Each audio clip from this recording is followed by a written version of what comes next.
Keling, bugun sizni garderobingizga kerak bo'ladigan 3 xil sumka tanlaymiz. Kuz mavsumi uchun o'rtacha kattalikdagi sumka. Yoki bunaqa, yoki bunaqa. Buni ham yelkadan o'tkazib qo'ysa bo'ladi, bunisini ham o'tkazsa bo'ladi. Asosiysi bular eng zamonaviy hozirgi kundagi sumkalar.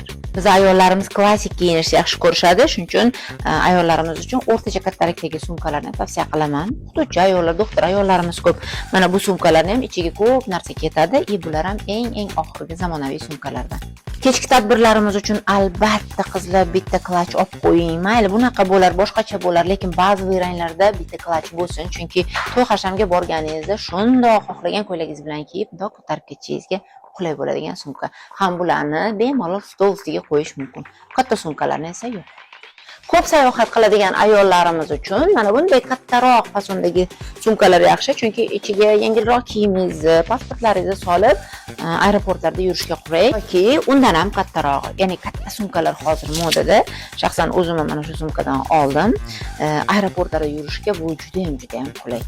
Kommentariy yozinglar deb o'tirmayman, chunki bilaman baribir yozasizlar.